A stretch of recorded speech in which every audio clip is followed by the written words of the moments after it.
안녕하세요. 텔레학교입니다. 어금니가 생기며 하루하루의 삶을 꼭꼭 씹어 자기를 키웁니다. 하루는 삶이라는 전체 속의 부분이고 자신은 사람들이라는 전체에 속해 있는 부분입니다. 어린이는 자기 나름대로 또래라는 부분을 만듭니다. 집 밖에서 친구들과 우정을 주고받으며 즐거워합니다. 또래 안에서는 또 자기가 부분이 되어 친구들에게 인정받기를 원합니다. 나는 이런 사람인가 봐. 내가 잘하고 싶은 건 이거야. 이럴 때 재밌어. 자신에 대해 알아가지요. 그러면서 한 걸음 나아가 어른과 다른 자기 삶을 생각하게 됩니다. 전체와 부분의 관계에서 오늘의 내 삶은 인생 전체의 부분이고 하루하루가 쌓여 내 삶의 모습이 만들어져 간다는 걸 4학년 어린이는 어렴풋이 합니다. 이런 전체성과 부분에 대한 정리가 눈에 띄게 드러나는 것이 학습입니다. 4학년에서 분수를 배운다는 겁니다. 삶과 자신, 전체와 부분을 생각하기에 분수를 본격적으로 공부하는데 가장 좋은 때가 4학년입니다. 분수는 전체에 대한 부분을 나타내는 수입니다. 4분의 1은 4를 전체로 두었을 때 1의 크기를 나타내는 수입니다. 사탕이 4개가 있다면 그 중에서 내 몫이 1개라는 것이죠. 10분의 3을 보면 전체가 10이고 부분은 3이라는 걸 알 수 있고요. 분수를 예전부터 알고 있었던 사람은 전체가 얼마고 부분이 얼마라고 따로 생각할 필요가 없는 자연스러운 인식입니다. 아마도 시냅스가 발달되어 빛의 속도로 머릿속에서 이런 과정이 지나가기 때문일 것입니다. 하지만 4학년에게 분수는 꽤 낯선 영역입니다. 어떤 것이 전체성을 가지고 있다는 전제를 사고를 통해 정리하고 그것을 이루고 있는 부분에 대한 생각을 체계화하지 않으면 어려움을 느낄 수밖에 없습니다. 아마도 4학년부터 수학이 어려워진다는 느낌이 분수에서 영향을 받지 않았나 싶습니다. 자연수와 더불어 분수를 접하게 되며 어린이의 수리력은 한 단계 높은 차원으로 올라갑니다. 분수는 자연수처럼 직관적이지 않기 때문에 기호를 보고 전체가 얼마며 부분이 얼마인지에 대해 생각하는 과정을 한 번 더 거치기 때문입니다. 별것 아닌 것 같지만 수리력과 함께 추리력을 발달시킬 수 있는 게 분수입니다. 그러기 위해서는 우선 조작 활동을 많이 해보아야 합니다. 바둑돌을 가지고 와 굴을 늘어놓고 친구들과 3개씩 나눕니다. 서로 9분의 3씩 가졌습니다. 모두 내 것이 아니라 9개 중 3개만 내 것입니다. 바둑돌뿐 아니라 분수 공부를 하며 지우개 자료를 여러 개 못 쓰게 만들었습니다. 점토로 할 때보다 어린이들이 더 좋아해서 학습 준비물로 신청해서 활동에 사용했거든요. 손 조심하고 지우개를 4등분으로 잘라보세요. 플라스틱 칼 같은 것을 쓸 때도 있고 반 어린이들의 성향을 보고 문구용 칼을 쓸 때도 있었습니다. 그런데 교사는 같은 말을 하지만 몇몇 어린이는 다른 행동을 합니다. 잘라놓은 조각 크기가 다른 겁니다. 등분이 되지 않은 거죠. 이런 결과도 참 좋은 학습 과정입니다. 틀린 것을 통해 더 인상적으로 배우거든요. 지도할 때 보통 3대1의 법칙을 씁니다. 3번은 맞는 답을, 1번은 일부러라도 틀린 것을 이야기합니다. 이럴 때 어린이는 틀린 것을 찾아내며 인지적인 균형을 깨트리고 아하! 라는 깨달음을 얻게 됩니다. 깨달음을 통해 다시 인지적 균형을 찾게 되고요. 교사는 한 번씩 오답을 정답인 것처럼 말할 때가 있습니다. 어린이 보고 알아차리라고요. 선생님 틀렸어요 합니다. 그러네. 어떻게 알았어요? 하면 좋아합니다. 선생님이 틀렸다고 의심됩니다. 어린이를 훈육할 때도 3대1의 법칙이 유용하게 쓰입니다. 잘못할 때마다 호되게 꾸짖는 것도 옳지 않고 잘할 때마다 칭찬 세례를 퍼붓는 것도 좋은 것만은 아닙니다. 3번은 보통 정도의 지적, 양양양. 1번은 호된 꾸지람, 강. 3번은 단순한 긍정, 양양양. 1번은 애정어린 칭찬, 강. 일관성도 중요하지만 강약이 섞여 있는 리듬도 필요합니다. 오랜 초등교사 경력으로 얻은 장기술이라고나 할까요? 다시 지우개로. 등분이어야 합니다. 똑같은 크기인지 양인지 수인지 살펴봐야 하지요. 대상을 구체적이고 과학적으로 탐구해야 합니다. 본격적인 구체적 조작기에 들어간 4학년에게 수리력, 추리력, 과학적 탐구력은 어린이 인지 발달에 꼭 필요하고 중요한 요소입니다. 분수가 안정적인 개념으로 자리 잡기 위해 많이 잘라보고 나눠봐야 합니다. 분수 공부를 하기에 가장 좋은 게 피자입니다. 8조각이 붙어있는 피자를 나눠 먹으며 8분의 1은 보호자 거, 8분의 1은 내 거, 8분의 1은 동생. 그리고 나면 5조각이 남습니다. 그러다 동생이 난 2개 더 먹을래 하면 어떻게 될까요? 5분의 1을 주어야 합니다. 말랑말랑한 젤리도 분수 공부에 쓰기 좋습니다. 쭉 늘려서 3조각으로 나누어 3분의 1을 익힐 수 있습니다. 어린이들은 먹는 걸로 공부할 때가 제일 재밌어 합니다. 어른도 그럴 것 같지만요. 전체에 대한 부분의 개념은 분수에서 그치지 않습니다. 삶에서도 느낍니다.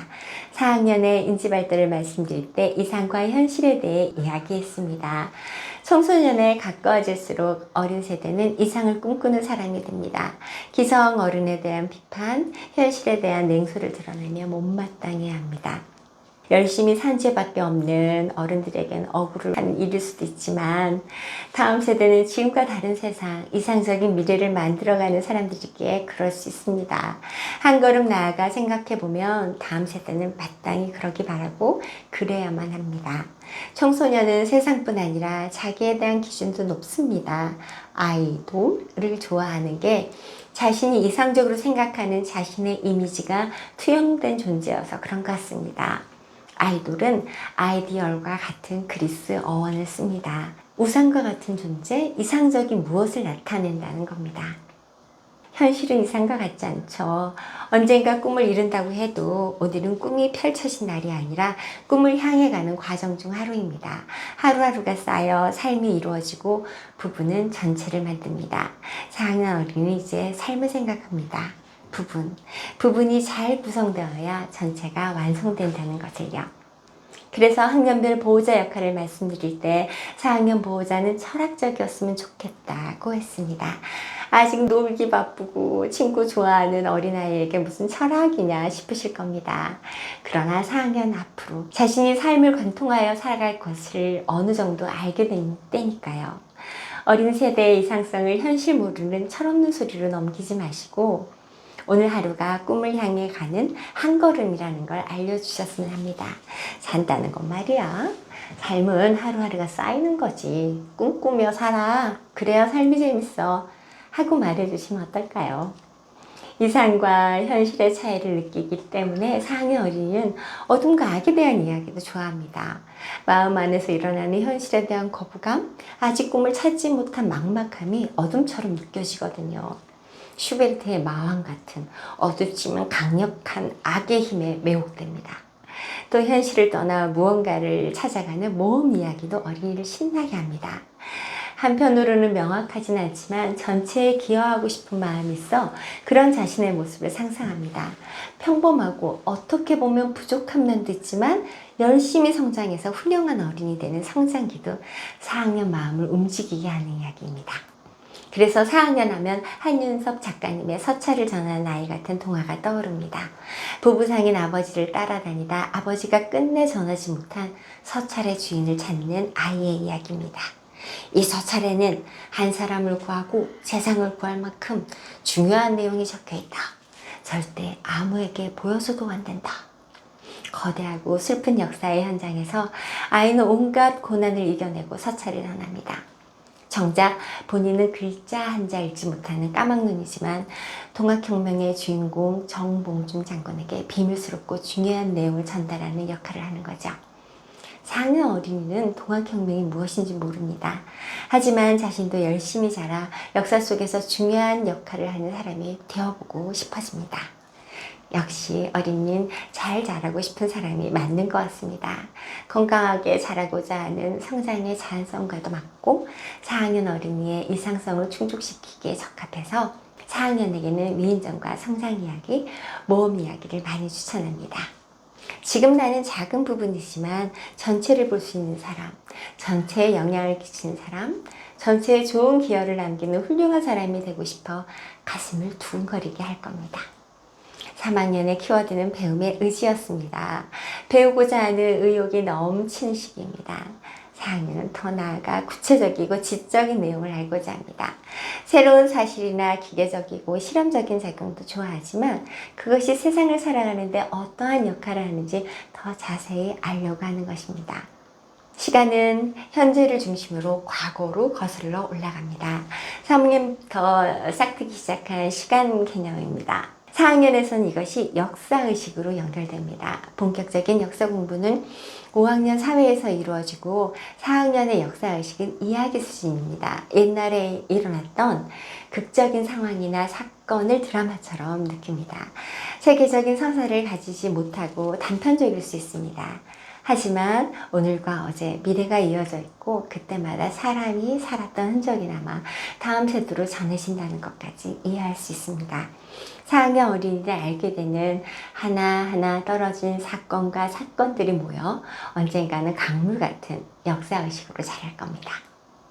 시간 개념과 함께 공간 개념도 성장합니다. 동서남북을 알게 됩니다. 왼쪽, 오른쪽, 위와 아래가 확장되고 연결되어 동서남북까지 이어집니다. 3학년 때까지 그렇게 헤매던 공간이 개념적으로 정리되는 것입니다. 그래서 체조 수업이 가능해집니다. 본격적인 체육 수업 전에 워밍업으로 간단히 몸을 풀지 않습니까? 요즘은 예전처럼 자주 하지 않지만 그럴 때 유용한 게 국민체조였습니다. 하나, 둘, 셋, 넷, 왼쪽, 오른쪽. 우왕좌왕합니다. 서로 다른 쪽을 바라보고 있죠. 제식 훈련도 그렇습니다. 예전에 참 많이 했던 것 같습니다. 학교가 굿데이가 싶을 정도로요. 하지만 많은 어린이가 모이는 운동장 활동에서 간단한 좌양자, 우양우 또는 왼쪽으로 모이세요, 오른쪽으로 붙습니다, 이런 말은 필요합니다. 이럴 때 그나마 통일성 있는 움직임이 가능해지는 게 4학년부터입니다. 사실 체조 수업이 어린이에게 참 좋습니다. 몸을 크게 벌리고 손끝에서 발끝까지 자기 몸이 어떻게 움직이는지 경험하게 되는 수업인데 교육과정에 제대로 자리 잡지 못해 아쉽습니다. 체육 시간에 운동장을 그저 뛰고 달리며 이기고 지는 활동을 해야 재미있다고 생각하거든요. 어른들도 애들은 가끔 땀을 확 빼도록 운동을 해야 좋다고 하시고요. 그런 역동적이고 확산적인 활동만큼 그만큼 정적이고 집중적인 움직임도 어린이에게 필요합니다. 발도르프에서 하는 유리드미에 관심을 가지는 이유입니다. 기회가 되면 또 이야기해보고 싶은 분야입니다. 공간 개념은 몸의 움직임뿐 아니라 사회 공부에도 큰 영향을 끼칩니다. 4학년 어린이는 지역사회를 배웁니다. 특별시, 광역시, 도까지가 4학년 사회에서 배우는 지역 범위입니다. 초등학교는 역시 직접 경험이 최고죠. 4학년 교사들은 현장 체험 학습을 준비합니다. 내가 살고 있는 지역을 배우기 위해 먼저 관공서와 유적지를 찾아봅니다. 역시 학교라서 고리타분한 곳만 고른다고요? 아닙니다. 계획을 세워야 하니 어디가 지역의 중심 장소인지 찾아보는 것이죠. 유적지 다녀오며 어린이가 좋아하는 음식점이나 놀이공원도 슬쩍 들리고요. 어린이가 좋아하는 것을 늘 염두에 두고 있습니다. 어린이들의 현장학습에 진심인 학교를 알고 있습니다. 경기도에 있는 학교입니다. 교사는 관공서, 도서관, 박물관 할 것 없이 공문을 보냅니다. 하지만 대부분 거절입니다. 이해되지요. 어린이가 오는 게 번거롭고 부담스러울 겁니다. 시끄럽고 안전사고도 걱정되고요. 그분들은 그분들 나름의 업무로 늘 바쁘시니까요. 그래도 허락해주는 감사한 곳이 있어 학급 어린이들과 의논하여 활동 계획을 세웁니다. 도서관 갔다가 오면서 근처 5일장도 들릴 수 있게 날짜를 정합니다. 점심은 서울 통일시장처럼 일정 금액을 정하고 그 안에서 자유롭게 먹는 걸로 하고요. 어린이에게 좋은 음식을 선택하게 하는데 그것도 교육입니다. 학교 근처만 가느냐? 그렇지 않습니다. 이 학교는 경기도 서에서 동까지 가로지르며 어린이들을 데리고 다닙니다. 나중에는 프로젝트 학습으로 가본 곳들 중에서 한 곳을 골라 자료를 만들고 3학년 동생들 앞에서 발표하는 것으로 마무리를 합니다. 대단하지 않습니까? 4학년은 교사가 공을 들인 만큼 성과가 나오는 학년이라는 말이 있습니다. 주제를 주면 2학급처럼 프로젝트 학습도 가능하고 관심 있는 주제는 조사 학습도 잘합니다. 문제는 현장 체험 학습을 많이 할수록 좋은데 그러기 위해서는 해결할 일이 너무 많다는 겁니다. 2학년에서 말씀드린 안전주의가 다시 걸림돌이 됩니다. 어린이를 학교 밖으로 데리고 나가려면 언제든 사고 발생에 대한 형사처벌을 받을 수 있다는 각오를 해야 합니다. 어떤 교사는 사직서를 품고 간다는 말도 합니다. 사고 내지 않으면 되지 않느냐고요?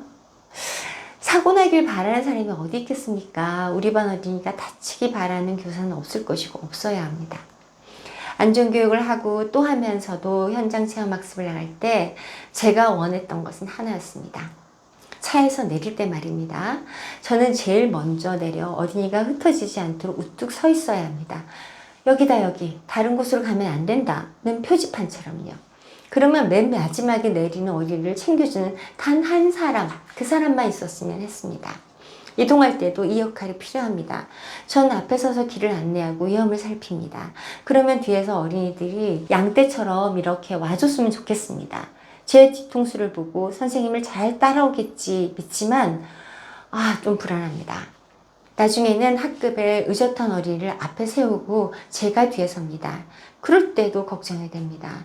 이 어린이가 앞에 일어나는 일을 어떻게 판단하고 책임지겠습니까? 그동안 사고 없이 다녔던 것을 다시 한번 하늘에 감사드릴 뿐입니다. 인원과 제도가 갖추어져야 한다고 주장합니다. 교사만 학교만 이런 것을 요구하는 것이 안타깝습니다. 지금의 학부모 보호자의 위치를 생각한다면 마땅히 필요한 것을 보호자는 요청해야 되는데 한 발 떨어져 두고 보고 있는 듯한 느낌이 듭니다. 4학년을 여러 번 맡아봤던 친구와 이야기를 나눴습니다. 내일 체험학습가 어디? 직업체험하는 곳 또 어디가? 이제 안 가. 1년에 한 번이야. 20년을 함께한 친구이자 같은 학교에서 두어 번 근무도 했습니다. 거의 한 달에 한 번은 어린이를 학교 밖으로 데리고 나갔던 학교에서도 함께 했었고요. 우리는 여기까지만 이야기하고 다른 이야기로 화제를 돌렸습니다. 아쉬움과 어쩔 수 없음, 안타까움도 서로 이해하고 있어 더 이상 할 이야기가 없었던 겁니다. 4학년이 되면 관심 분야도 눈에 띄게 늘어납니다. 책 읽는 것, 운동하는 것, 그림 그리는 것, 음악, 웹툰, 게임, 덕질까지 다양한 분야와 주제에 끌립니다. 음식으로 부유하자면 뷔페 같은 것입니다. 이것도 먹어보고 저것도 먹어보며 내가 좋아하는 맛, 나에게 좋은 음식을 찾는 것처럼요. 어느 날은 우주에 관해 물어보다가 클라이밍에 흥미를 가지고 다음 날은 아이돌 팬카페 이야기를 합니다. 어른이 보기엔 이 어린이 머릿속에 뭐가 있는지 궁금할 정도입니다. 하지만 보호자는 어린이의 넓어진 관심 영역을 따라가지 못하는 경우가 많습니다. 4학년부터 수학이 어렵다는데 수학 공부를 더 시켜야 하나? 3학년 때 보니 영어를 좋아하던데 영어는 중요하니 지금부터 열심히 시키는 것이 좋겠지? 이런 속생각을 하십니다. 이래서 우리가 기성세대인가 봅니다. 늘 하던 대로 생각하거든요. 공부도 중요하지만 공부보다 하루하루가 쌓이는 생활에 더 많이 관심 가져주세요. 초등학교 졸업할 때까지는 숙제하기, 알림장하기, 준비물 챙기기는 날마다 하는 그냥 자연스럽게 해야 하는 일이 될 수 있도록 도와주시는 게 제일 좋습니다. 이런 성실한 날들이 쌓여 어린이의 의지가 되어 살아갈 힘으로 자랄 테니까요. 좋은 어린이, 행복한 어린이를 만듭니다. 텔레학교였습니다.